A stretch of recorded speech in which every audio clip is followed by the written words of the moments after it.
اس election کی وجہ سے لانگ ٹرم پلاننگ نہیں ہوئی, اور ڈیمز لانگ ٹرم پلاننگ ہوتی ہے, اور ملک جو بھی ملک ترقی کرتا ہے وہ ہمیشہ لانگ ٹرم پلاننگ سے کرتا ہے. اگر چائنا کو آج ہم دیکھتے ہیں کہ دنیا کی سب سے تیزی سے بڑھتی ہوئی اکنامک پاور اور سپر پاور بنے جا رہا ہے, تو چائنا کی اگر آپ ساری اسٹڈی کریں ڈیولپمنٹ کا جو ان کا جو ماڈل ہے وہ لانگ ٹرم پلاننگ کا ہے. ابھی سے جب ہم چائنا گئے تو انہوں نے ہمیں باقاعدہ بتایا کہ ان کی آگے اگلے 10 سال 20 سال وہ کس طرح کیا پلان کر رہے ہیں, اور کوئی قوم آگے نہیں بڑھ سکتی جب تک وہ لانگ ٹرم پلاننگ نہ ہو, آگے کا نہ سوچے. تو ہمارا بدقسمتی سے کیا ہوا, 5 سال کی ٹرم ہوتی ہے, کوشش یہ ہوتی ہے کہ 5 سال کے بیچ میں جو بھی چیز کمپلیٹ ہو جائے تاکہ پبلک کو دکھائیں, پھر بہت زیادہ اربوں روپیہ اشتہاروں پہ خرچ کریں اور پھر اس کے اوپر الیکشن جیت جائیں. تو یہ جو ہمارا ایک ہینڈی کیپ آیا, اس نے بہت نقصان پہنچایا پاکستان کو. سب سے بڑا نقصان یہ پہنچایا کہ ہماری جو اویلیبل ہائیڈرو الیکٹریسٹی تھی وہ سستی بھی تھی, واٹر ریزروائرز بھی بن جانے تھے, ہماری ایگریکلچر کو بھی فائدہ ہونا تھا. بجائے اس کا سوچنے کے لیے وہ شارٹ ٹرم میں وہ ہم نے فیصلے کیے جس سے آج پاکستان کی جو بجلی ہم بناتے ہیں وہ سارے بر صغیر میں سب سے مہنگی بجلی ہے. اور وہی نہیں مہنگی بجلی بلکہ جس طرح کہ ہم نے کانٹریکٹس کیے, جو ابھی فیصل واڈا نے بتایا کہ کانٹریکٹس یہ کیے کہ چاہے ہم بجلی خریدیں یا نہ خریدیں, کانٹریکٹس اب ایسے ہیں کہ 2013 میں 180 ارب روپے کی کیپیسٹی پیمنٹس تھی, میننگ کہ ہم بجلی استعمال کریں یا نہ کریں اتنا پیسہ ہم نے دینا تھا پاور پروڈیوسرز کو جو جنریٹ کرتے تھے بجلی. ہماری گورنمنٹ آئی, وہ اماؤنٹ پہنچ گیا, جو نئے پلانٹس آئے جنریشن میں تو وہ پہنچ گیا 500 ارب پہ. اور 2023 میں 1500 ارب روپیہ ہم خرچ کریں گے بجلی کے کیپیسٹی پیمنٹس پہ, چاہے ہم وہ بجلی استعمال کریں یا نہ کریں. تو اس کا بھی ایک پرابلم ہے. پرابلم یہ ہے کہ ہماری سردیوں اور گرمیوں میں جو بجلی ہم استعمال کرتے ہیں اس میں بہت فرق ہے. گرمیوں میں ہماری اس وقت بجلی اگر 24,000 میگا واٹ کے ارد گرد استعمال ہوتی ہے تو سردیوں میں وہ گر کے آ جاتی ہے 8 یا 9,000 پہ. تو اس کا مطلب یہ ہے کہ اگر سردیوں میں ہم بجلی نہیں استعمال کریں, پیسے پھر بھی ہم نے دینے ہیں. اس کی وجہ سے بجلی مہنگی ہو گئی ہے. اور پھر کئی کانٹریکٹس ہم نے کیے جس میں ہم نے بڑی مہنگی بجلی کانٹریکٹ کی دنیا کی مقابلے میں. تو یہ اس لیے ہوا کہ یہ ساری شارٹ ٹرمزم کے اوپر, اس میں کرپشن بھی تھی, شارٹ ٹرم سوچ تھی کہ ہم صرف اگلے الیکشن کا سوچیں اور پھر اس کے بیسس پہ الیکشن جیت کے تو پھر آگے چلیں. یہ جو ڈیمز ہم نے 50 سال کے بعد فیصلہ کیا 2 بڑے ڈیمز بنانے میں, جس میں مومن ڈیم پرابلی جلدی بھی بن جائے گا اور اس کا بہت بڑا امپیکٹ پڑے گا پشاور کے اوپر اور پانی واٹر سپلائی کے اوپر. پانی کے آگے ہمیں جو پرابلمز ہوں گے اور بجلی بھی بن جائے گی. یہ 50 سال کے بعد 2 ڈیمز بڑے بن رہے ہیں. اس سے پہلے ہمارے پاس تھے تربیلا اور منگلا, ہماری زندگی میں وہ بنے تھے, اور اس کے بعد کوئی ڈیمز نہیں بنے. حالانکہ پاکستان کا جو ہائیڈرو الیکٹریسٹی کا پوٹینشیل ہے وہ ہم سمجھتے ہیں تقریباً 50,000 میگا واٹ, 70,000 میگا واٹ کا پوٹینشیل تھا, جو کہ اگر ہم ٹائم ٹو ٹائم ڈیمز بناتے رہتے تو آج ہم اس سچویشن میں نہ ہوتے کہ ہماری جو انڈسٹری ہے اگر ہم اس کو سبسڈائز نہ کریں تو وہ مقابلہ ہی نہیں کر سکتی ہندوستان اور بنگلہ دیش کی انڈسٹری کا, کیونکہ وہاں کے بجلی کے ریٹس ہمارے سے کم ہیں. مجھے اس دوسری چیز اس کی یہ جو 2 ہم بڑے پروجیکٹس کر رہے ہیں, اس کی کلین انرجی, ہائیڈرو الیکٹریسٹی صاف انرجی ہے جو کہ آج کل کلائمیٹ چینج کے اندر بہت میٹر کرتی ہے. اور ہم پاکستان سب کو پتہ ہے کہ ہم بڑے ونریبل ہیں کلائمیٹ چینج. پاکستان کوئی دنیا کے 8 یا 9 نمبر پہ پاکستان کا ہے جو کہ سب سے زیادہ ونریبل ہے کلائمیٹ چینج پہ. تو ایک تو ہمارے لیے یہ بڑا امپورٹنٹ تھا کہ ہم کلین انرجی لے کے آئیں. دوسری چیز واٹر ریزروائر, جو کہ پانی بہت بڑا ایشو ہے. پاکستان ایک وہ ملک ہے جدھر آگے پانی کے ہمیں بڑے مسئلے مسائل آئیں گے, تو اس کی واٹر کی کنزرویشن اور ریزروائرز بنانا وہ ہماری بہت بڑی ضرورت تھی. تو دوسرا یہ کہ ہم پانی کو بھی پرزرو کر لیں گے, اور پھر اس کا امپیکٹ ایگریکلچر کے اوپر پڑے گا. تو میں اس لیے اس کے اوپر سٹریس کرنا چاہتا ہوں کہ یہ صرف اور صرف شارٹ ٹرم سوچ کی وجہ سے ہم نے وہ کام نہیں کیے, وہ پروجیکٹس نہیں بنائے جو کہ پاکستان کو, اگر 60s میں ہم بڑی تیزی سے آگے بڑھ رہے تھے تو ہمارے پاس سب سے سستی بجلی تھی, اور اس سستی بجلی سے ہماری انڈسٹری چل رہی تھی, اور بڑی دیر تک ہم اس ملک کو بڑا فائدہ ہوا سستی بجلی سے. لیکن جب 90s میں آ کے یہ جو تباہی مچی, اور پھر یہ جو ڈیکیڈ آف ڈارکنس ہے, یہ جو 2008 سے 2018 تک, جس کے اندر سارے ادارے تباہ ہوئے اور سارا جو پاکستان کے قرضے بڑھے, اور جو آج ہم سب کچھ ہمارے اوپر بوجھ پڑا ہوا ہے وہ پچھلے 10 سال کی قرضوں کا پڑا ہوا, سود دینا پڑتا ہے. میں صرف ایک لوگوں کے سامنے رکھ دوں, کیونکہ ہمیں بار بار میں سنتا ہوں جی کہ آپ نے بڑے قرضے بڑھا دیے پاکستان کے, ہمارے جو مخالف کہتے ہیں. تو سب کے انٹرسٹ کے لیے یہ میں صرف اس لیے فگر لانا چاہتا ہوں کہ آپ کو سب کو پتہ چلے کہ ایگزیکٹ پوزیشن کیا ہے. ہماری جو گورنمنٹ آئی تھی تو جو پاکستان کی لائبلٹیز تھی وہ 30,000 ارب تھی, اور جو پاکستان کے اوپر قرضے چڑھے ہوئے تھے وہ 25,000 ارب تھے. تو جب سے ہماری گورنمنٹ آئی ہے 2.5 سال میں, وہ 25,000 ارب سے قرضے گئے 36,000 ارب پہ. 11,000 ارب کے قرضے ہمارے دور میں بڑھے ہیں. لیکن اس کی بریک ڈاؤن آپ سب کو دے دوں. 11,000 میں سے جو 6,000 ارب روپے کے ہمیں قرضے لینے پڑے, وہ کون سے؟ وہ پرانے لیے ہوئے قرضوں کے اوپر سود دینے کے لیے. تو 6,000 ارب تو چلا گیا جو پچھلی گورنمنٹ سے قرضے لیے تھے ان کے اوپر سود دینے کے لیے.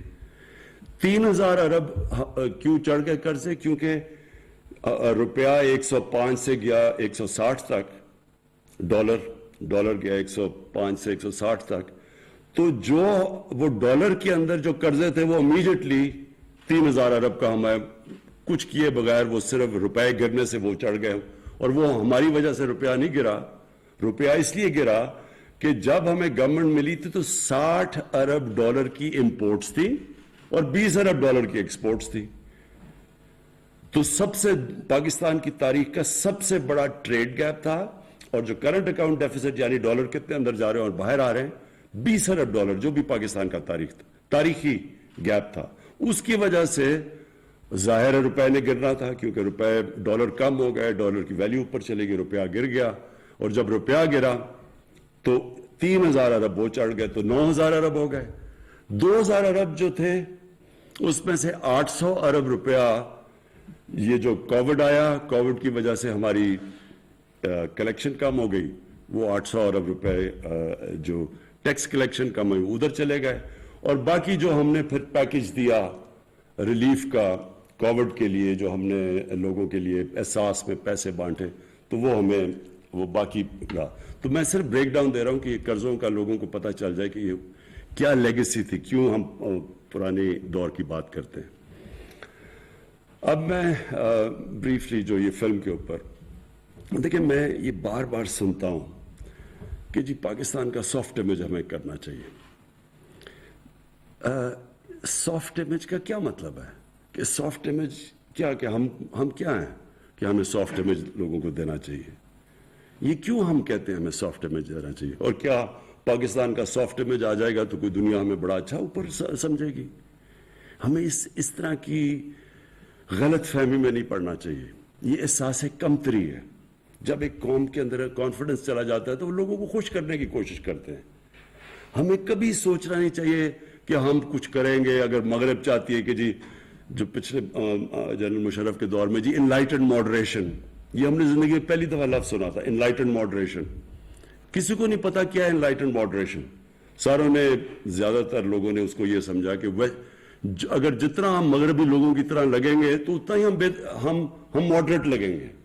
تو لوگوں نے انگریزی بولنی شروع کر دی اور وہ انگریزی کپڑے یعنی ساروں نے ویسٹرن کلوتھ پہننا شروع کر دیے, سب نے سوٹس پہن لیے, ہم ماڈریٹ ہو گئے. کیا یہ ہے ماڈریشن؟ سو یہ پلیز سمجھیں, یہ احساس کمتری جب آپ میں کانفیڈنس چلا جاتا ہے تب ایک قوم ایسی حرکتیں کرتی ہے. ہمیں صرف ایک امیج پروموٹ کرنا ہے, ایک خوددار قوم جو اپنے پیر پہ کھڑی ہے, جس میں اپنے اندر کانفیڈنس ہے, جو بلیو کرتی ہے, اپنے فیوچر کے اندر بلیو کرتی ہے, وہ کسی کے اوپر ریلائی نہیں کرتی, کسی سے قرض یا بھیک نہیں مانگتی, تب دنیا عزت کرتی ہے. آپ ایک چیز یاد رکھ لیں کہ عزت تو اس انسان کی ہوتی ہے جو خوددار ہوتا ہے. آپ ایکسپیریمنٹ کر لیں, غریب سے غریب آدمی ہوگا جس میں غیرت اور خودداری ہوگی, آپ اس کی عزت کریں گے. امیر سے امیر آدمی بھی جھکا ہوا ہوگا, کوئی دنیا میں اس کی عزت نہیں کرتا. تو ہمیں جس طرف جانا ہے ایک خوددار پاکستان کی طرف جانا ہے, اور پھر جو بڑی سوچ رکھنے والا ملک ہو. دیکھیں قومیں وہ بڑھتی ہیں جو بڑی سوچ رکھتی ہیں. انسان وہ بڑا ہوتا ہے جس کی سوچ بڑی ہوتی ہے. جو سوچتا ہی تھوڑا سا ہے, چھوٹی اس کی ڈریمز ہی تھوڑی سی ہیں, تو وہ کبھی بڑا انسان نہیں بنتا. کبھی اگر مثلا میں نے کرکٹر بننا ہے, تو اگر میری ڈریم ہے کلب کرکٹر ہی بننے کی ہے تو میں وہی بنوں گا. جتنی میری ڈریم بڑی ہوگی اتنی میری ایسپریشنز ہوں گی, اتنے اوپر جاؤں گا. تو قوم کو یہ نہیں سوچنا چاہیے کہ دنیا کو خوش کرتے پہلے جی سافٹ امیج بتائیں جی ہم بھی بڑے. یہ ایسے پہلے ہم نے غلطی کی, کسی کی جنگ میں ہم نے شرکت کی, ہماری وہ جنگ ہی نہیں تھی, ہمیں اس پہ کبھی جانا ہی نہیں چاہیے تھا. پاکستان کا کیا تعلق تھا 9/11 کے ساتھ؟ ہم ان کی وجہ سے ان کو پریشر میں آ کے تو ہم ان کی جنگ میں شرکت کر گئے. جنگ میں شرکت کر کے کیا ہوا؟ پہلے ہم نے 80s کے اندر ان کی جنگ میں شرکت کر کے جہاد کو گلوریفائی کر دیا. مجاہدین وہ لوگ تھے جو کہ ہیروز تھے. رونلڈ ریگن نے مجاہدین کو کہا کہ وہ بڑے, ان کی امریکہ میں بلا کے خراج تحسین پیش کی ان کو. پھر جب 9/11 کے بعد آئے تو انہی لوگوں کو ہم نے ٹیررسٹ کہہ کے ان کے پیچھے, ان کے کہنے پہ ان کے پیچھے چلے گئے. تو ملک کو تو بہت ایک بھاری اس کا نقصان اٹھانا پڑنا تھا. تو ہم یہ نہ کہیں کہ ہم کیونکہ ہمیں وہ دہشت گرد کہنا شروع ہو گئے تو ہم اپنا سافٹ امیج کریں. ہمیں کبھی بھی جب بھی آپ کسی کے پریشر میں آ کے غلط کسی اور کی جنگ میں شرکت کرتے ہیں اور پھر اپنے ملک کو نقصان پہنچاتے ہیں, تو اس کا یہ ہو ہی نہیں سکتا کہ آپ سفر نہ کریں. کسی سے بھی آپ کسی کی جنگ میں شرکت کریں گے, ان سے کوئی بینیفٹس لے کے, اس کا نقصان ہوگا. وہ کہتے ہیں انگریزی میں ہے کہ دیر از نو فری لنچ. جو بھی آپ سمجھتے ہیں کہ ہمیں ایڈ ملے گی یا کچھ, اس کے پھر بڑے نقصانات اٹھانے پڑتے ہیں. تو ہم نے اپنے ماضی سے کیا سیکھا؟ ہم نے اپنے ملک کو مضبوط کرنا ہے, اپنے ملک کو پیر پہ کھڑا کرنا ہے. ہم نے اپنے قوم کو تیار کرنا ہے کہ ہمیں ٹیکس جب تک نہیں دیں گے تو ملک اپنے لوگوں کو پڑھا نہیں سکے گا, اپنے علاج نہیں کروا سکے گا, اپنی انفراسٹرکچر نہیں ٹھیک کر سکے گا. تو قوم نے ٹیکس دینے ہیں. کسی کے اوپر ہاتھ نہ پھیلائیں کسی کے سامنے. جیسے جیسے ہمارا مائنڈ سیٹ چینج ہوتا رہے گا. میں آج آپ کے سامنے ایک وہ آدمی جس نے ساری دنیا دیکھی ہوئی ہے, جو پوٹینشل پاکستان میں ہے شاید ہی دنیا میں کوئی ملک ہے جس میں اتنا پوٹینشل ہے. اللہ نے سب کچھ دیا اس ملک کو. ہم انڈر سیل کرتے ہیں اپنے آپ کو. ہم اپنے اندر بلیو نہیں کرتے کہ جی کوئی اور آ کے ہمیں اوپر لے جائے گا. یہی قوم جس دن ہم آہستہ آہستہ ہمارے اندر یہ کانفیڈنس آ گیا کہ ہم دنیا کی کسی بھی قوم کا مقابلہ کر سکتے ہیں, یہ قوم اوپر اٹھ جائے گی. سب کچھ ہے یہاں, کوئی چیز کسی چیز کی کمی اللہ نے نہیں دی. لیکن جب ہماری سوچ ہی یہ ہو کہ ہم نے جب تک ہمیں باہر سے کوئی ہمارے سافٹ امیج کی وجہ سے کوئی لونز نہیں دے دیں گے یا کچھ نہیں کر دیں گے ہم آگے نہیں بڑھ سکتے, تب تک قوم آگے نہیں بڑھے گی.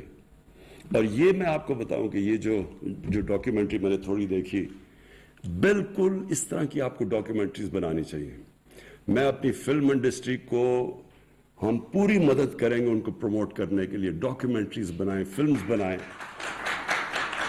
کیونکہ اس ملک میں اللہ نے ٹیلنٹ دیا ہے. کیونکہ مجھے تو ہندوستان سے ہمارے یہاں مجھے تو تب یاد ہے جب ہمارا جو ٹی وی ہوتا تھا سارے ہندوستان میں دیکھا جاتا تھا. پی ٹی وی سارے ہندوستان میں دیکھا جاتا تھا. ہمیں تو تب بھی یاد ہے ہماری فلم انڈسٹری اچھی بلی چل رہی تھی, پیچھے رہ گئی.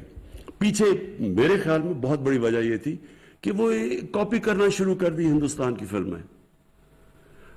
دیکھیں ویلیو صرف اوریجنل کی ہوتی ہے, کاپی کی کوئی ویلیو نہیں ہوتی. لوگ تو وہ آگے بڑھتے ہیں جو اپنا راستہ نکالتے ہیں. آپ کاپی تو اچھی کاپی بن جائیں گے, اچھے سے اچھی آپ پکاسو کی کاپی کر لیں, اس کی کوئی ویلیو نہیں ہے. ویلیو صرف اوریجنل کی ہے. تو ہم نے اپنے بجائے اپنی اوریجنل تھنکنگ کرنے کے چیپ ہندوستان کی کاپیز شروع ہوگی, خود ہی اپنی فلم کو نیچے لے آئے. لیکن جو ہمارا پی ٹی وی تھا بڑے ہائی سٹینڈرڈ کا تھا. پھر جو ہمارے یہاں پرفارمنس میں نے دیکھے زبردست, کوئی مقابلہ نہیں کرتا تھا نصرت فتح علی خان کا. اور ہمارے جو یہاں کے یوتھ, بہت ٹیلنٹ ہے یہاں. عاطف ہمارا بیٹھا ہوا ہے, اس کا کوئی وہاں مقابلہ نہیں کرتے. ٹیلنٹ ہے ہمارے لوگوں میں. ہم کرکٹ میں ہم ہندوستان 7 گنا بڑا ملک تھا. میں نے ہندوستان کے خلاف 24 ون ڈے میچ کیپٹن کیے ہوں گے, 19 جیتے ہم, 1 وہ ٹائی تھا. تو یعنی ہم ان سے ہمیشہ بہتر تھے. چھوٹا ملک تھا لیکن جب تک ملک کے اندر کانفیڈنس تھا ہر فیلڈ میں ہم ایکسل کرتے تھے. تو یہ یاد رکھیں کہ اس ملک میں اللہ نے سب کچھ دیا ہے. لیکن بدقسمتی یہ ہے کہ جب کرمنلز آ کے ملک کے اوپر سربراہ بن جائیں تو وہ کوئی ملک نہیں ترقی کر سکتا. ایک فیکٹری کے اوپر اب چور کو بٹھا دیں, فیکٹری بیٹھ جائے گی آپ کی, ملک کیسے نہیں بیٹھے گا. سو اس لیے کانفیڈنس رکھیں اپنے آپ میں. ہمارے میں سب کچھ ہے, ہمارے میں ٹیلنٹ ہے. اور اگر آپ نے صحیح ٹیلنٹ دیکھنا ہے پاکستانیوں کا تو باہر جا کے دیکھیں. پاکستان سے باہر ایسا ٹیلنٹڈ پاکستانی بیٹھا ہے. ہر فیلڈ کے اندر لوگ ایکسل کرتے ہیں. صرف ہم نے اپنے ملک کا سسٹم ٹھیک کرنا ہے جو الاؤ کرے میرٹ کو اوپر آنے کے لیے. تو وہ سسٹم تھوڑا ٹائم لگتا ہے. لوگ کوئی فکر نہیں کرنی چاہیے کہ جی ابھی چینج نہیں آیا, یہ برا ہے. ایک سسٹم جب ایک پرانی عادتیں پڑ جائیں تھوڑا ٹائم لگتا ہے وہ مائنڈ سیٹ چینج ہونے میں. لیکن یہ مطمئن ہو جائیں سب کہ یہ ملک کے اندر جو اللہ نے دیا ہے یہ خاص اللہ کا ملک ہے. اس میں جو ٹورزم میں پوٹینشل ہے, جو اس کی زمین اللہ نے زرخیز دی ہے, جو اس میں ورائٹی دی ہے, جو ڈائیورسٹی دی ہے, یہ شاید ہی کسی آپ کو دنیا میں ملک میں بنے. جو کانڈے ناسٹ نے جو لیڈنگ میگزین ہے انہوں نے کہا جو لیڈنگ دنیا کا جو آگے جا کے جو ٹورسٹ ڈیسٹینیشن ہے وہ پاکستان کی انہوں نے بات کی ہے. تو وہ ایسے نہیں لکھتے. پھر میں واپس جنرل مزمل آپ کو آخر میں خراج تحسین پیش کرنا چاہتا ہوں کیونکہ یہ صرف یہی نہیں کہ آپ نے یہ بہت بڑے چیلنج ٹیک آن کیے ہیں. یہ 2 بڑی ڈیمز بڑے چیلنجز ہیں. لیکن میں آپ کو خراج تحسین اس لیے پیش کرنا چاہتا ہوں کہ جس پیشن اور جس جنون سے آپ نے یہ ٹیک آن کیے چیلنجز, یہ میں آپ کو کیا خراج تحسین پیش کروں گا. انشاءاللہ جب یہ ڈیمز بنیں گی تو آپ کا نام سارے اس ملک ہمیشہ یاد رکھے گا. Thank you. اسلام آباد میں تقریب تھی. وزیر اعظم پاکستان عمران خان اس تقریب سے خطاب کر رہے تھے. ملک میں بجلی کے پروجیکٹ کے حوالے سے آگاہ کر رہے تھے کہ آنے والے دنوں میں بجلی کے 50 سال بعد 2 بڑے پروجیکٹ